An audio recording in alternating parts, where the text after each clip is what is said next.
Our internal blocks are not trying to hurt us. They're here to teach us something, whether it's something about ourselves, whether it's something about the universe. You having learned those lessons is likely the thing that is standing between you and your manifestation, or you and the reality that you're wanting to create for yourself. You are listening to the Learning to Love podcast, where we teach you to live a happier, healthier life and manifest your desires. If you struggle with moving through blocks, maybe you're just starting out on your personal development journey, or you have not yet consciously chosen to embark on that. Maybe you struggle with expressing your emotions or just like self-expression in general. Maybe you would consider yourself to be leaning way to the end of comfort in terms of like a pendulum swing. You swing way to the side of comfort and you just like to cozy up there and not even consider dipping your toes in the challenge realm of things. If you've been feeling stuck in an emotion, whether it's anger or grief, if you've been feeling stuck in a story that has become your identity, you know, you have this thought pattern that is just like stuck on repeat. You experience it every day. You're stuck in an area of your life. Maybe it's finances.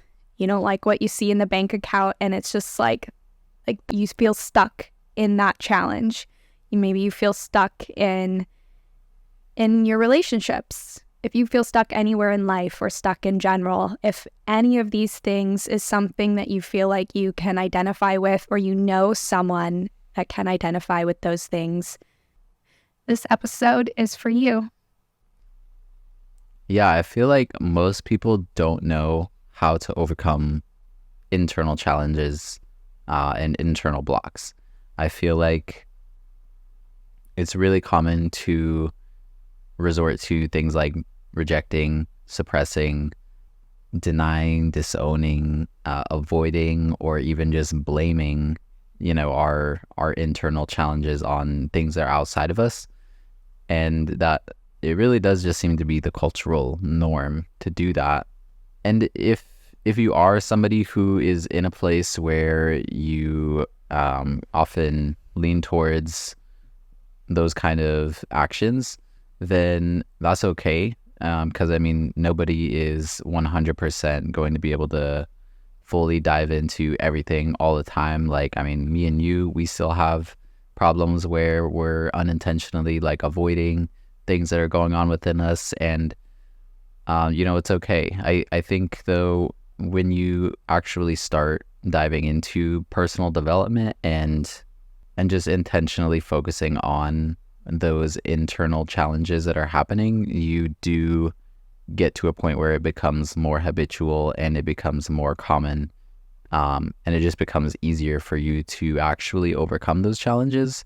You begin to learn new tools and you just begin to trust yourself more to be able to dive into those feelings and those blocks that are happening within you, because it can be scary sometimes and it's uncomfortable and it is challenging for sure. But I think ultimately it is worth it, because if you are in the habit of suppressing and avoiding and denying and rejecting, then what you're really doing is you're making it extremely hard to create and to manifest what you want and to just attract positive feelings and positive experiences in general, because those things that you are avoiding and denying and rejecting, they don't just go away. They stick around, and a lot of times they often show up more often when you don't deal with them, and they become bigger and bigger and bigger if you don't address them and if you don't try to really find a solution and get things solved. I think trust was such a great thing to bring into the picture when speaking about internal blocks, because they are scary to go into. And I feel like when you have the trust that by diving into them, they're going to be shed from your being. Like, you're going to move all the way through them and feel a sense of relief and release, and you're going to feel that sensation of lightness. When you can trust that that's going to happen, you feel a lot braver to take that leap into them and to just fully explore them. I think the important thing to know about internal blocks is that our internal blocks are not trying to hurt us. They're here to teach us something, whether it's something about ourselves, maybe a boundary, whether it's something about the universe and the way that it works. And the thing is, we need to learn those lessons. We absolutely need to learn those lessons, because those lessons, you having learned those lessons, is likely the thing that is standing between you and your manifestation, or you and the reality that you're wanting to create for yourself. You need to learn those lessons, and you learn those lessons by moving through the blocks. And I think today I'm excited because you and I have been on this personal development journey for only a couple years. Like, in the grand scheme of things, that's not that long, but our commitment to being on this journey, it's the thing that's allowed us to fully absorb these lessons. And we have stories to share with everyone. And I think the cool thing about this podcast is we're not here to recite all the cool facts and information that we learn or we hear or we read about. We're here to share real life experiences. We're here to share lessons that we learned the hard way. And I think personally, I want you, the person listening, to see yourself in these stories. I want you to connect to them. Or I want you to know someone that is able to connect to them. And I want you to be able to take this story and be able to apply it to your own life. I want you to be able to leave this episode and feel like you have more self-trust. You have a deeper level of self-trust and confidence to be able to dive into your own internal blocks and to be able to take that first step and that first action to fully exploring them and moving through them, because we want you to be able to create the life that you desire. We want you to be able to consciously create. And it really starts with fully looking at yourself and being able to move through these blocks. Like, you have to. You have to move through these blocks. And today we have a lot of tips and tools to share with you, and examples to give. And so I feel like challenge for anyone listening today is to just write down one thing. Just write down one thing that makes you go, wow. Like, wow, I need more of that in my life. Write down that one thing. With the kids that I teach, we call this a feeling sparker. It's something that sparks an intense emotion inside of you. Write down that one thing, and then that thing is going to become your mantra. So maybe you've heard me or Antonio say, oh, you just have to give yourself grace. Maybe that was the thing that really moved you. Write that down, and that's going to become your mantra. That's going to become the thing that you practice, and that is going to become the tool that you use to help you move through wherever you are currently stuck in your life. And I want you to take note of how different you feel, because you will feel different. So what kind of internal blocks have you navigated through, or maybe you're navigating through them now? Just like, where have you felt stuck in your life, and what kinds of tools did you use to help you respond better to being stuck and to, get yourself unstuck? Well, the first thing that comes to my mind is my story of just my relationships, my romantic relationships, and how I, for a very long time, had a lot of different romantic relationships where I wasn't really getting what it was that I wanted. And I just kept cycling through the relationships, like so many of them, to the point where it was just like I didn't actually know how to get what I wanted.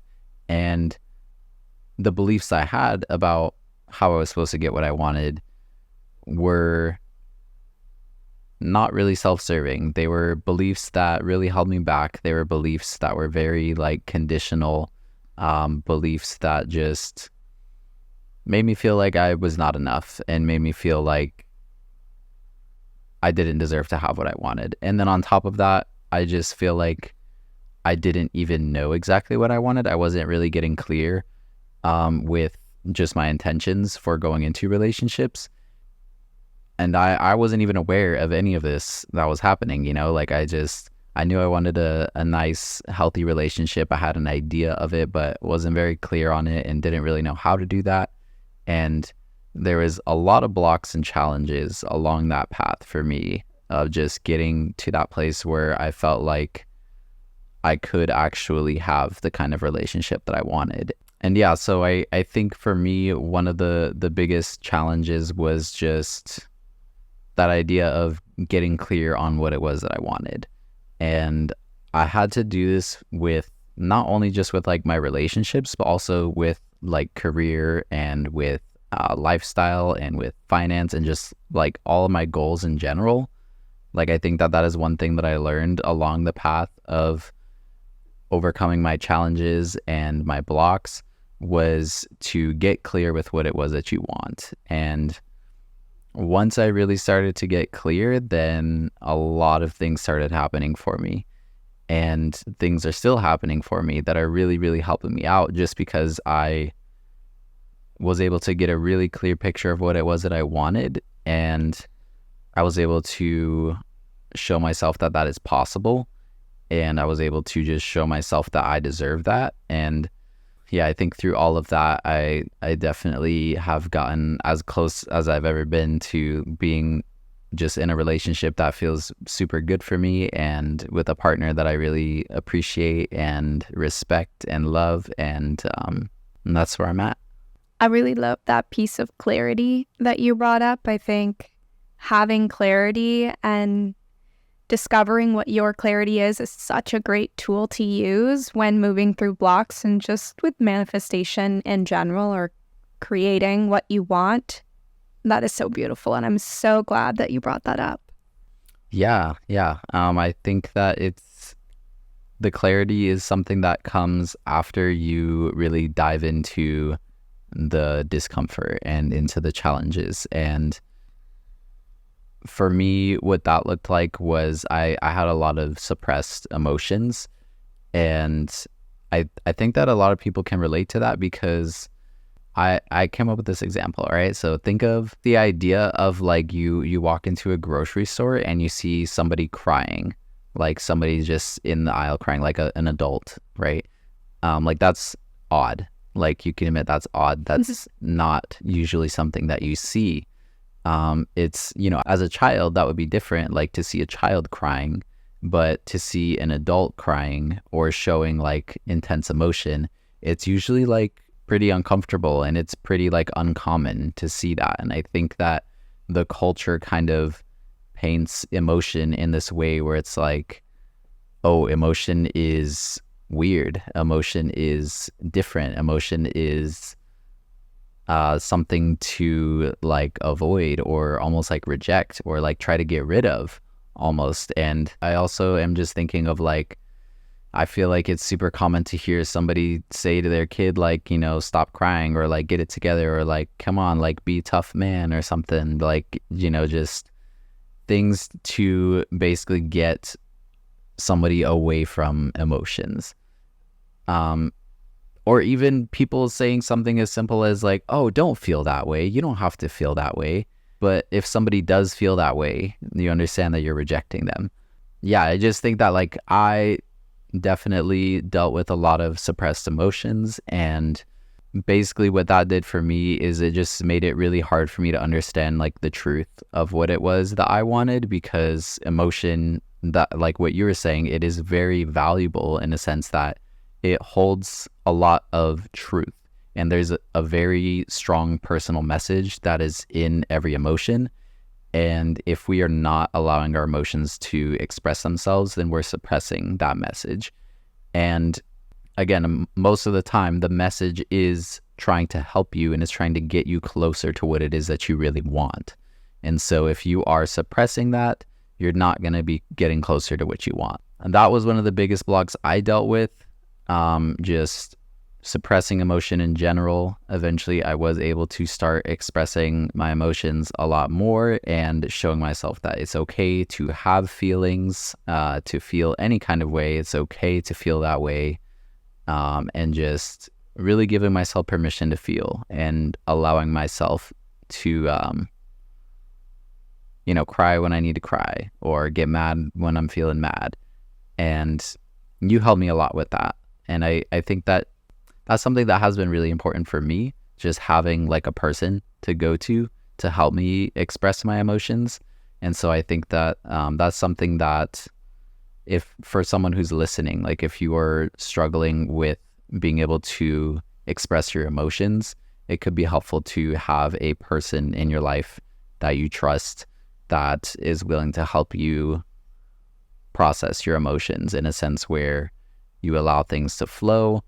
You just give yourself permission to feel whatever it is that you're feeling. And then through that, you're able to get a much better idea of what it is that you want. And you're able to just allow yourself to pass through that emotion, which helps you get to that place of feeling lighter and just feeling more at peace and just feeling like you can actually go and live your life in flow in a way that you're naturally supposed to be flowing.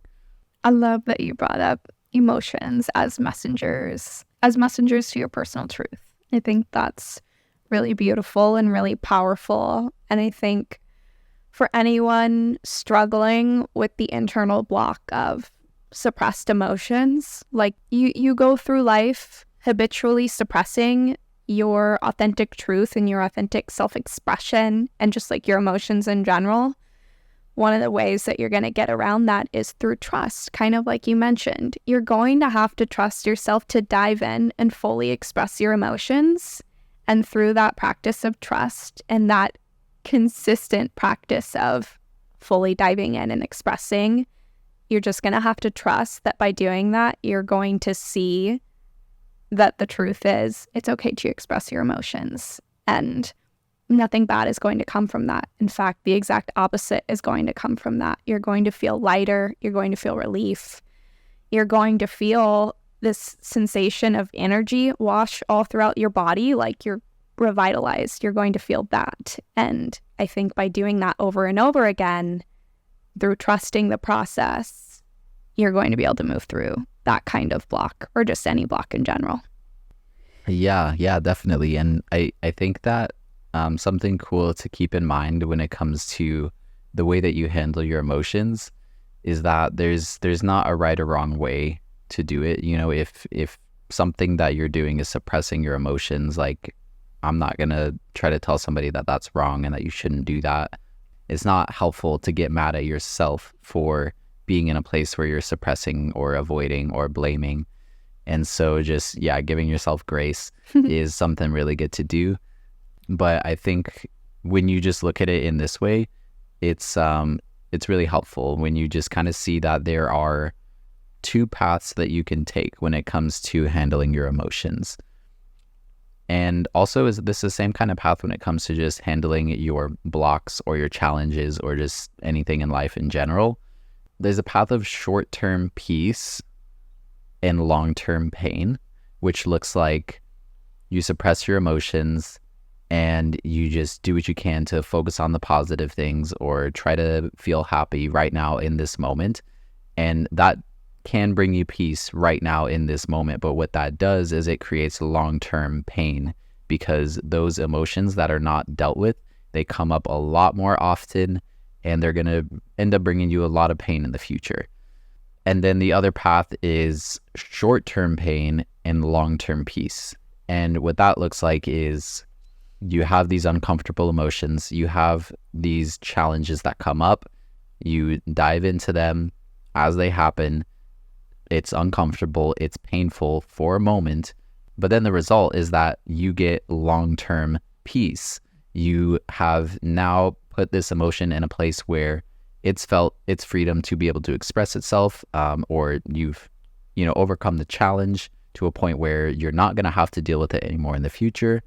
Or at least if you do have to deal with it in the future, it's much less intense than it would have been if you just ignored it and pretended like it wasn't happening or tried to avoid it or whatever. And so, again, there's no right or wrong path. Those are the two paths and you do have a choice. And so I think that recognizing that you do have a choice, your choices have consequences, and just choosing your consequences, that is something that could be really helpful to keep in mind, because when you look at it that way, I feel like a lot of times it does make the most sense to just choose the short-term pain path because then you get that long-term peace, that long-term happiness. And I think that that's what we all want, at the end of the day. So what about you, Kenz? What kind of story do you have about how you've been able to deal with blocks in your life and challenges, and maybe ways that could have affected you negatively, and then how you overcame that? Like, what did that look like for you? So for a really long time, probably a majority of my life, I have struggled with a block that I feel like just within the past year or so, I have been able to slowly move through. And it's now gotten to the point where I feel like my actual physical expression here in the outer world is starting to change. But before that, a lot of internal change needed to happen before I was able to see this physical expression. So I'm excited to share. For a majority of my life, I was stuck in this block of staying small. And I feel like when I was really little, it was labeled as like being shy. But I feel like it ran so much deeper than being shy. And for me, it had a lot to do with suppressing my unique expression, the way that I express myself, my energy, my personality, who I am, suppressing that and like intentionally almost making myself small. And it wasn't until I had ended one of my last relationships that I really started to see and experience consciously how small I felt. And I think being in the relationship that I had been in, being in a relationship that was really unhealthy, being in a relationship where I had attracted a partner that really encouraged me to stay small, and it became almost unsafe to really take up space and express myself.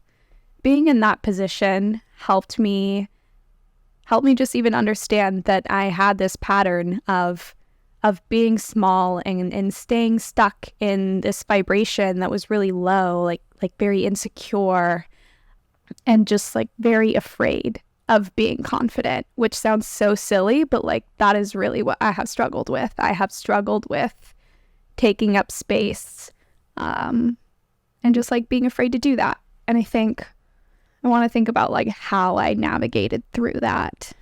I think one of the first things that helped me start to move through this block was just exploring why I even had it as a block. Like you can use understanding, you can practice understanding, and you can use understanding as a tool.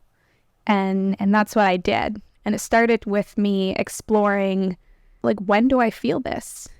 When do I feel like I'm being small? And for me, the biggest moment of my life that I noticed myself feeling small was in that relationship that I described. And then I think also like exploring how have I been small? Like what does that look like? And for me, it looked like having a quiet voice.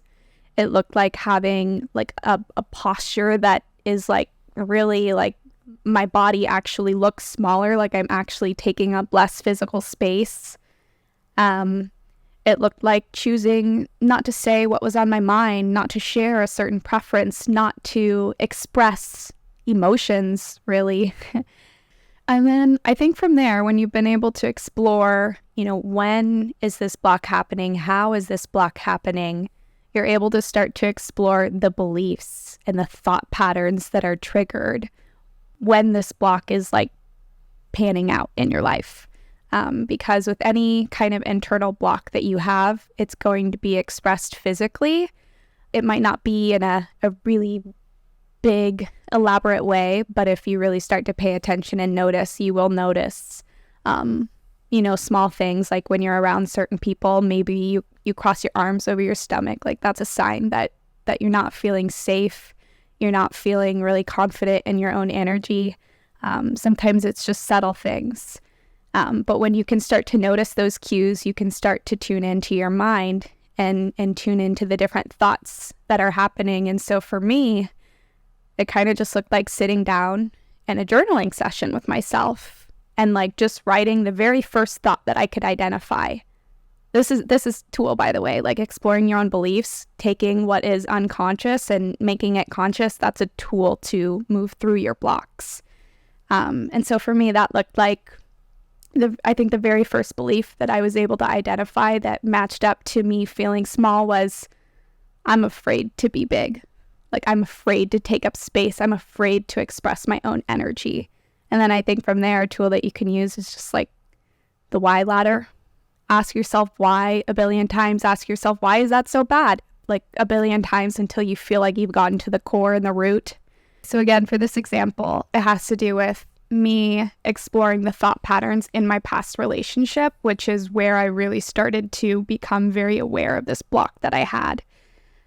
So for me, kind of taking that thought that I would always have, which is like, I'm afraid, asking myself why, it led me to, well, I'm afraid, like, I'm worried that he's going to get upset. And then when I ask myself why again, the thought that comes up is, I don't feel safe. And that for me feels like me getting down to the core and the root, because safety is one of the core human needs. A lot of times when you start to explore your beliefs and you start to explore your blocks, you're going to notice that those blocks are in place because there's a certain need that you have that is completely understandable, that is being met through this thought pattern or this belief that you've been carrying, this belief that tells me it's not safe to take up space. The need that was being met was safety. Another thing that I did to help me like really understand what was going on when I had first identified this block was taking almost like the opposite. So I recognized my block was staying stuck, staying small, not choosing to take up space, just kind of always being in this like really small, insecure, low vibration. I just asked myself the exact opposite. So like, what's so bad about being big? What's so bad about taking up space? What's so bad about expressing confidence and exploring using the why ladder, exploring that thought and like that idea? And for me, that led me to, well, like if I take up space and I express myself, I might make someone uncomfortable. And so again, just like getting curious about that, like why? When I was doing this, I noticed myself just kind of having this same thought pattern of like, well, I could make my partner really angry. If I express myself in that way, I could make him really angry. It's like, well, why is that so bad? And then it just brought me to that same thought pattern as before. Like, I don't want him to get mad. I don't feel safe. And so I think like the core of this block, the core need being met was safety. By staying small, I was keeping myself safe. I think once you get down to the core and you fully are able to understand, oh, this is why I'm this way. Like that makes sense. You have to be able to empathize. You have to be able to acknowledge with what's going on. You have to be able to accept it because you're not going to move forward without that. You cannot hate yourself into change. We've heard that so many times, but it's so true. You have to love yourself into change. You have to accept yourself. That is how things are going to change. I think in that case, compassion can be used as a tool. Compassion is a beautiful tool. It's something that helps you accept. It's something that helps you bring warmth to you and all of your internal parts, and that is needed for them to feel safe to express themselves.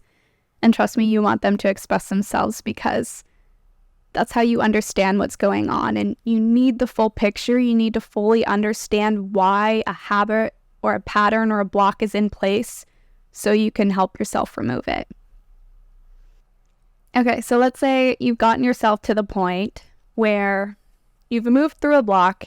You've moved through it enough to be able to understand that there's a certain need that's being met, and this is the belief that goes along that supports this need being met. I think the thing that's left to do from there, and this is what I did that has helped me, again, be able to physically express my own energy, be able to tap into feelings of confidence on a much more regular basis. You just have to start to explore yourself. start to explore new beliefs that still support that need that you have. So for me, it was safety. So I'm thinking, how can I support my need of safety, but also show myself that like it's safe to take up space and it's safe to express myself?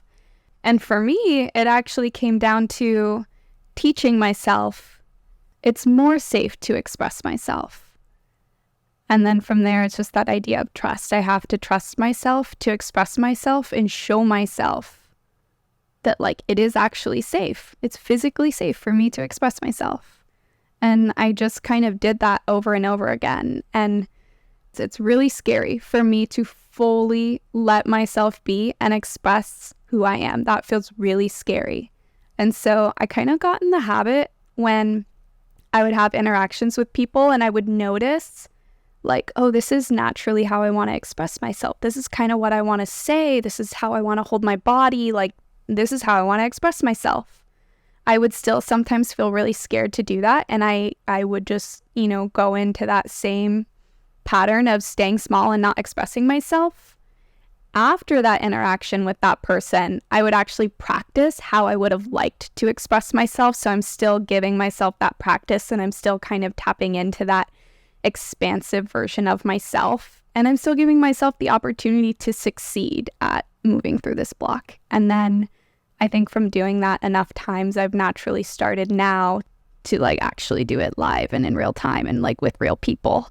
Yeah, so I feel like you definitely just talked about a lot of different tools and just strategies and techniques to be able to move through blocks. And I think that that's super helpful. And I think that all of those ideas that you just talked about, as far as the tools and as far as the resources and just the different things that you were able to do, I think that they could all kind of just fall into this general category of personal development and just self-improvement and self-love. And I think that if you go and you look at the most unhappy person that you could possibly imagine, the most unhappy, unhealthy person is the person who does not intentionally focus their energy on self-improvement, personal development, and self-love. And if you are not intentionally doing that, and if you didn't grow up with like those kind of habits and you don't like just automatically do that and you're not doing that in your life, you are going to be extremely unhappy and unhealthy. And that's just the way that it is.